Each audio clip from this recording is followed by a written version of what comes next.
"Ma'am, for the third time, you need to be behind the tape." The voice was young, strained with the kind of forced authority that comes from insecurity. Officer Cade Jennings stood with his feet planted wide, a human barrier between the chaos of the crime scene and the small, gray-haired woman who seemed utterly unfazed by it.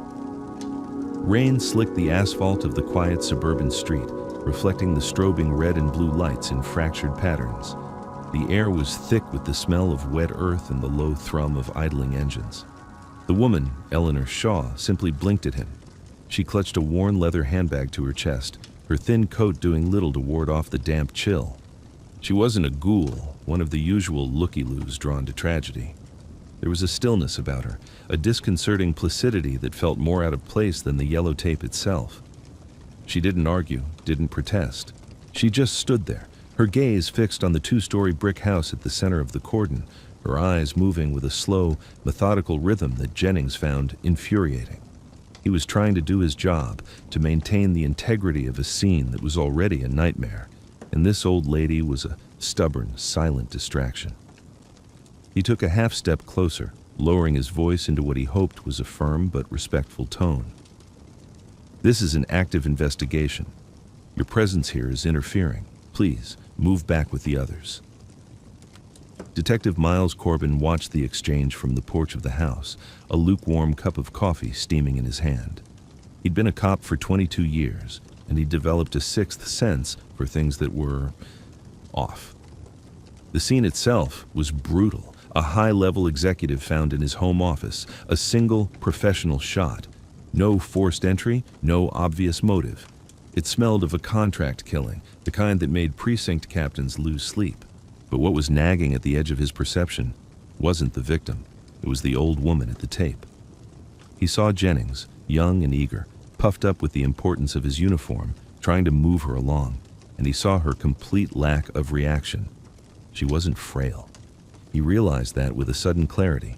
She looked it, with her wrinkled skin and soft silver hair pinned in a neat bun. But her posture was ramrod straight, her shoulders perfectly squared, despite the slight stoop of age. It was a disciplined posture, the kind you saw in career military men or old-school cops who'd walked a beat for 40 years. It didn't belong on a woman who looked like she should be baking cookies for her grandchildren.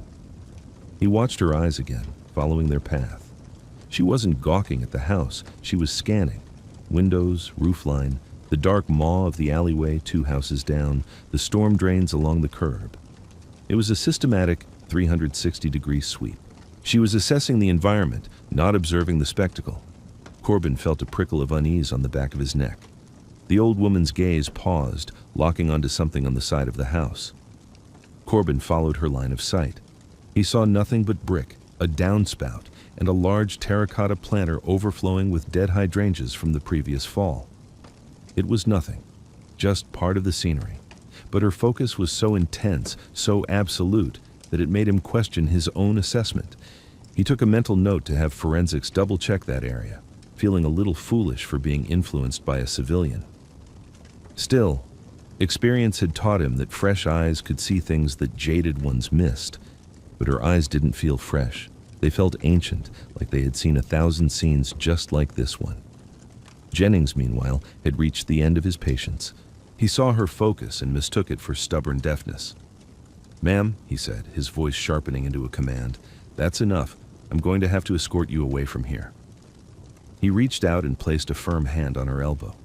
It was meant to be a gesture of control, of guiding the frail and confused, but the moment his fingers made contact, he felt something unexpected. There was no softness. Beneath the thin fabric of her coat, her arm was corded with lean, hard muscle. It was like gripping a steel cable. She didn't flinch, didn't pull away. Her balance remained perfect, her weight centered. She simply turned her head, her pale blue eyes finally leaving the house and meeting his. They were calm, analytical, and utterly devoid of fear. The quiet intensity of her gaze made Jennings's hand feel clumsy and intrusive. He started to pull it back, suddenly feeling like a boy playing dress-up in his father's uniform. Before he could, she spoke. Her voice was low and surprisingly clear, cutting through the ambient noise with an effortless precision. The scuff mark on the copper downspout, she said, her tone conversational, as if discussing the weather. 10 feet up. It's fresh, the oxidation is scraped away, and the soil in that planter box below it is disturbed. Not by the rain. It's been compressed. She lifted a slender, steady finger and pointed. Jennings and Corbin both looked. From his vantage point, Corbin squinted. She was right. There was a faint, bright scratch on the weathered green copper, a slash of newness against the old patina. And the soil in the planter, which he had dismissed, did look different. It was darker in one spot, packed down, as if it had recently borne a significant weight, a footprint, a launching point, an exit. A cold dread mingled with professional excitement washed over Corbin. His team had been focusing on the pristine front door lock and the unforced windows. They had assumed a guest, someone known to the victim. They hadn't considered a second-story exfiltration. They had missed it. The entire team had missed it, and this quiet, unimpressive old woman had spotted it from 100 feet away, behind a police line. Jennings was just bewildered. How could you possibly see that from here? He stammered, his authority dissolving into open confusion. The woman, Eleanor, didn't answer him. Her gaze shifted from the downspout to Detective Corbin, who was now walking purposefully toward the police tape. She seemed to recognize him for what he was, the man in charge. Their eyes met across the stretch of wet lawn. In that moment, Corbin saw not a confused senior citizen, but a peer. No, not a peer. He saw a professional whose quiet assessment made his own frantic efforts feel amateurish. He unclipped the tape from its stanchion. "Let her through," he called out to Jennings, his voice tight. Jennings, looking utterly lost, stepped back as if she were royalty. Eleanor Shaw walked under the tape, her movements economical and smooth. She didn't rush. She walked with the unhurried confidence of someone who owned the space she occupied. She stopped beside Corbin, her head barely reaching his shoulder, and looked up at him. "You're the lead detective," she stated. It wasn't a question. He nodded, feeling strangely like he was the one being interviewed. "Detective Miles Corbin, and you are." For the first time, she turned her full attention away from the crime scene. She opened her worn handbag, the leather soft and cracked with age. She bypassed a wallet, a tin of mints, and a small notebook, her fingers finding a small black leather case. She flipped it open with a practiced flick of her thumb. The gold shield inside was not a police badge. It was the iconic eagle-crested shield of the Federal Bureau of Investigation. It was old, the gold worn smooth in places, but it gleamed under the harsh glare of the floodlights. Below it, an identification card with a faded black and white photo showed a much younger woman with the same piercing eyes and determined set to her jaw. The name read, Eleanor Shaw, Special Agent. "Agent Shaw," she said, her voice holding no triumph, just fact. "Retired. I'm consulting for the chief on the Departmental Cold Case Archive Initiative. This M.O. It matches a pattern I was reviewing this morning. The Volkov case, 1988. The world seemed to slow down for Officer Cade Jennings. The name Volkov meant nothing to him, but the shield was like a physical blow. FBI. This frail old woman who he had been trying to shoo away like a stray cat was not just a federal agent, but one from an era he only read about in textbooks. He felt the blood drain from his face. His hand, which he'd placed on her arm, now felt like it was on fire with shame. He remembered the solid, unyielding feel of her arm, and understood it wasn't the frailty of age, but the tempered strength of a lifetime of discipline. He saw her calm, analytical gaze and realized it wasn't confusion. It was a level of situational awareness he couldn't even comprehend. He had dismissed a legend. Corbin was the first to recover. He'd worked with feds before, usually arrogant, sharp-suited agents half his age who treated local law enforcement as a necessary inconvenience. This was different. This was living history. "Agent Shaw," he said, his voice now laced with a deep deferential respect that hadn't been there moments before. "My apologies. Please, show me what you see." He gestured toward the house, a silent ceding of authority that felt entirely natural. Jennings could only stand there, mute and mortified, as Eleanor Shaw walked past him and onto the crime scene, her presence instantly changing the entire dynamic of the investigation. She didn't look back at him. There was no "I told you so" in her demeanor, no hint of victory. That, somehow, made it worse. Her indifference to his foolishness was a more profound rebuke than any angry words could have been. He was an irrelevance she had dealt with calmly and efficiently before moving on to the real work. He felt about 2 inches tall. Inside the tape, Eleanor moved like a ghost. She didn't touch anything, but her eyes cataloged every detail with an unnerving intensity. She walked directly to the planter box, crouching down with a fluidity that belied her age. He was light, she murmured, almost to herself, under 180, and he knew how to distribute his weight. See the displacement? It's shallow. He landed, absorbed the impact, and pushed off. No hesitation. She pointed to a barely perceptible smear of mud on the brick wall next to the planter. Left-handed, he used his right hand to brace against the wall for balance when he landed. Corbin's own forensics lead, a sharp woman named Diaz, came over, her expression a mixture of skepticism and curiosity. Corbin quickly brought her up to speed. Diaz knelt, her professional pride warring with the evidence before her. She pulled out a high-intensity flashlight and aimed it at the spot Eleanor indicated. "Damn," she breathed. "She's right. There are partial finger ridges here, clear as day." Eleanor had already moved on. She walked the perimeter of the house, her steps silent on the wet grass. She paused by a dense row of hedges bordering the neighbor's property. She didn't push the branches aside. Instead, she pointed toward the ground beneath them. "Check there, deep in the mulch." He would have shed something. A fiber, a casing, a button, something. When you move through dense foliage after a high-stress event, you get careless. You think you're clear. Corbin relayed the instruction to a junior officer, who immediately began a careful hands-and-knees search of the area. Eleanor continued her circuit, finally stopping at the back of the property, which overlooked a small wooded ravine. "And this is his exit," she said with finality. "No vehicle waiting on the street. That's too predictable. He went through the woods. There's a service road about a half-mile east of here. That's where his pickup will be."